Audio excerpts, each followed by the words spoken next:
Bonjour à tous, ce soir on commence un nouveau concept, c'est-à-dire qu'on va interviewer des personnalités verviétoises et on va les interroger sur leur coup de cœur littéraire. Alors aujourd'hui, on a commencé par Georges, le célèbre cafetier Georges, alias Georges Goffard. On lui a posé des questions sur son nouveau café, que vous connaissez peut-être, qui s'appelle Gorgé, qu'il a ouvert près de la gare.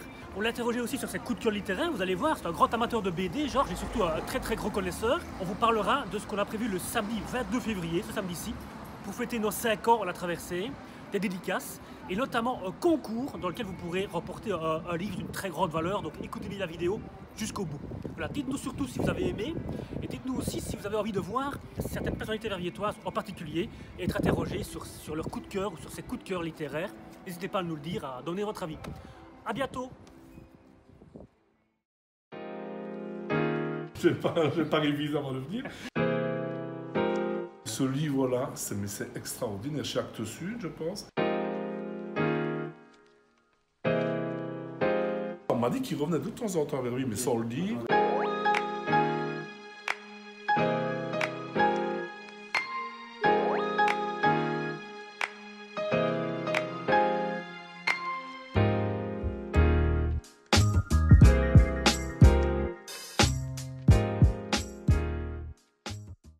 Voilà, bonjour Georges.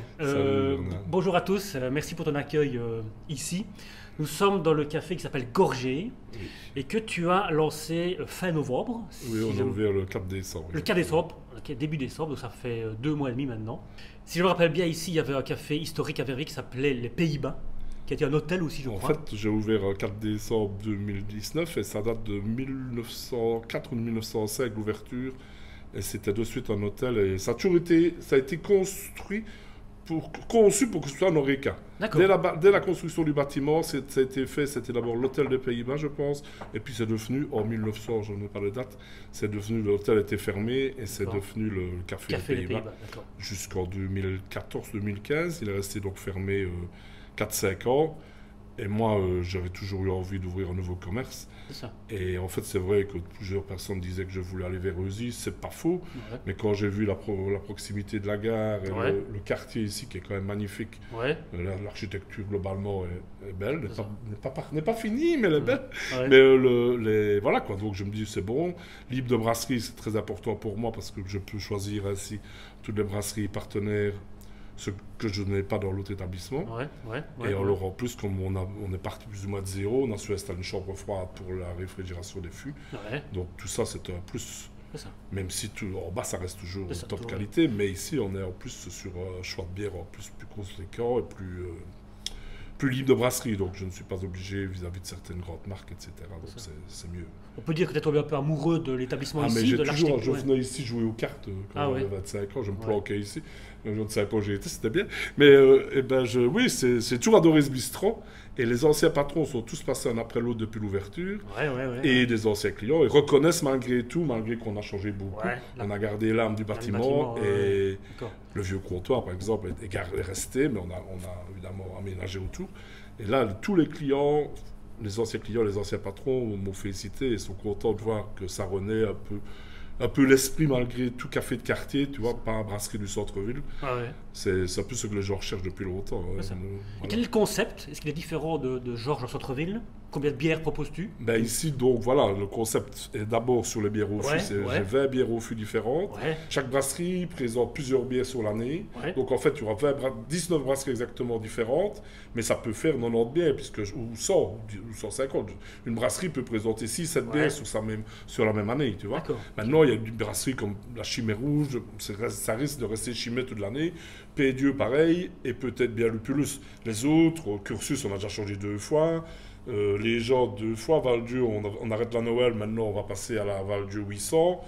Il y a une pompe libre qui, elle, on ne choisit pas une brasserie, on choisit les bières que l'on a envie. Celle-là, elle est totalement libre, on peut passer d'une bière italienne à une bière belge, une bière wallonne, une bière flamande. Ça, on s'en fout, c'est pas une brasserie qui a cette concession-là. Et voilà, donc il y a la super brasserie de la Seine, il y a les brasseries du Pont, de Tourpes. Et enfin voilà, c'est tout super brasserie belge avec qui j'aime bien travailler, Saint-Feuillien qui me suivent déjà depuis longtemps en bas, etc. Donc ça c'est super sympa d'avoir ces brasseries-là. Des brasseries, pas dire vraiment des micro-brasseries, mais des brasseries familiales belges qui font que des bons produits. et de bonnes collaborations, voilà. Donc ça c'est super sympa. Plus un choix de bière bouteille conséquent, là encore un peu plus pointu. D'abord les brasseries partenaires, j'essaye d'avoir aussi une ou deux bouteilles de leur bière, mais alors il y a des brasseries plus pointues qui sont moins connues et que là les geek beer doivent venir découvrir jusqu'ici, quoi, et des bières. La plupart des bières belges, mais il y a aussi des italiennes, etc. Concrètement, quelles sont les heures d'ouverture? Actuellement, on est fermé le dimanche, on ouvre à 15h tous les jours. Tous les jours, d'accord. Mais là, c'est une question d'évolution vis-à-vis des travaux au centre-ville, des travaux dans le quartier pour le moment. Dès que nous aurons une chaussée et des trottoirs, etc. convenables, on ouvrira plus tôt dans la journée. D'accord. Et on profitera en même temps, j'en profite de le signaler, une salle de réunion à l'étage qui va être polyvalente. Et plus tard, la possibilité d'installer une cuisine aussi. Et pour le moment, on est toujours avec la cuisine au Georges Café dans le centre. Ah oui, d'accord, ok, très bien. Nous, on voulait te rencontrer pour te féliciter pour ton investissement, qui est important pour Verviers. Et te rencontrer aussi parce que nous sommes libraires et on sait que tu es un grand lecteur. Dès que j'ai le temps. Notamment de bande dessinée, mais pas que. Et donc, on t'a demandé d'amener quelques coups de cœur qui ont marqué ta vie. Est-ce que tu peux nous en montrer quelques-uns? Ben voilà, écoute, ici je commence par la BD réaliste, j'adorais Michel Vaillant, la BD Bruno Brasil, etc. Ricochet. Et puis quand j'ai découvert Bruno Brasil, je ne sais pas quel âge j'avais, à mon avis j'avais devoir 12 ans, quelle année ça? Attends, 74, donc j'avais 12 ans. Pourtant, j'ai pas révisé avant de venir. Mais je suis tombé complètement le cul par terre. Qu'est-ce qui t'avait marqué là-dedans? Justement, qui sortait, les dessins sortaient hors cadre. C'était plus des cases vraiment. Une révolution à l'époque. Et moi, personnellement, je suppose que ça avait peut-être déjà été fait avant. Mais moi, je me suis dit, waouh, qu'est-ce qui se passe ici? Je suis resté scotché sur tous ces textes qui sortaient, les images. Qui n'était plus dans leur petite case bien gentille. Et surtout, alors après, quand la série a continué, il a osé flaguer ses héros, quoi. Et là, moi, alors, je me dis, putain, en même temps, je pleurais. Donc, tu es ses propres héros, quoi. Ah oui, toute l'équipe de Bruno Brasil, j'ai oublié comment ça s'appelait, sa bande, j'ai oublié. Et ben, son frère meurt, plusieurs, il y a des nouveaux qui arrivent, mais à la fin, il ne reste que 2-3 de vivants. J'ai vu que maintenant, il y avait une nouvelle série qui reprenait un peu l'histoire du Komodo Caïman, voilà, ça me revient. Mais Brasil vit toujours, je ne sais pas du tout, je ne l'ai pas lu, en fait je l'ai acheté mais je ne l'ai pas lu. Il y a un nouveau Brasil qui est sorti, il y a pas longtemps. Mais waouh, ça j'étais vraiment, un truc, moi personnellement un truc de dingue. Et puis alors il y a les grands classiques, Franquin et Tillieux. Franquin et Tillieux. Qui pour moi sont les deux plus forts. Tillieux, je dirais qu'il est moins connu, je trouve par du grand public que par Gilles Jourdan, Libellule, les Croutons, l'humour est extraordinaire, les dessins. Je pense qu'ils se sont tous inspirés un peu de ça. Moi, parce que j'aime bien aussi les gars, on le voit dans les sérigraphies, des Serge Clair, etc. Donc, les Français plus récents, on va dire, qui ont fait une bande dessinée fabuleuse aussi, Chaland et tous ces gars-là. Mais Franquin et Tillieux, moi, je me dis, c'est waouh, c'est... Alors, si tu lis les idées noires de Franquin, on est encore dans un autre. C'est fabuleux parce que c'est parce qu'on parle pas vraiment d'une BD, on parle d'un auteur. Tout ce qu'il a fait, c'est génial. Et Tillieux, je dis pareil parce qu'il a fait beaucoup plus que Gilles Jourdan, Marc Jaguar et toutes ces affaires-là. C'est vraiment fabuleux. Et la BD a marqué ta vie à tel point que dans le café Georges, en centre-ville, tu mets à disposition des clients il y en a des BD. Ici aussi, il y a des BD à disposition. C'est pas courant dans une... Et généralement, la déco est souvent faite avec ma collection de sérigraphie. J'aime bien d'un côté les vieilles affiches publicitaires, mais j'aime bien aussi les sérigraphies de BD. Et j'essaye de changer fréquemment. C'est pour ça que c'est des cimaises au fût. La bière au fût, les cimaises au mur. Et voilà, comme ça je peux changer et éventuellement faire une exposition d'un artiste ou l'autre. Comme ça, Verviers en plus est une terre de BD, historiquement. Et donc, c'est quand même dommage que... Il y a souvent quelque chose à faire. Nous on le sait, mais plein de gens ne le savent pas à Verviers. C'est d'autres qui en profitent. À Stavelot, salut Virgile, il a raison. Voilà quoi, non, c'est bien, mais la BD à Verviers, c'est énorme. C'est un patrimoine énorme, il y avait une fête de la bande dessinée dans les années 70 qui se déroulait dans le Grand Théâtre. Ah oui. Et à part les BD, je vois que tu as amené quand même 2 romans, tu peux nous en parler rapidement? En fait, je cherchais autre chose, mais je n'ai pas trouvé. Alors ici, je l'ai racheté dernièrement. C'est un truc que j'ai lu quand j'étais gosse. C'est Frédéric Dard, donc San Antonio. Mais à la place d'être un commissaire avec son jargon et tout ça, c'est un tueur à gages qui s'appelle Caput. Donc c'est totalement l'opposé de San Antonio. Et en fait, j'avais lu les 2 premiers tomes gamin, ça m'avait vraiment maqué. Et ici, je l'ai racheté pour le lire entièrement. Je dois dire que je ne l'ai pas encore commencé. Et là, je pense qu'il y a les 3 histoires. Donc, je pense que je ne l'ai pas fini quand j'étais gamin. Mais ça date des années 50. Donc, à la limite, c'est au début de San Antonio qu'il a fait ça. D'accord. Et il n'a pas su continuer. pas eu le même succès qu'avec San Antonio. Mais l'idée du tueur en série, c'était génial. Et ici, c'est une autre série. John Sanford, c'est les aventures du flic Lucas Davenport. Et c'est vraiment bien. La plupart des bouquins, c'est la proie dans le froid, la proie dans l'hiver. Pas sur celui-là, justement. Moi, la façon de lire des polars, etc., me permet de sortir de mon quotidien, parce que c'est pour lire du Zola, on est dedans tout le temps. J'ai pas envie.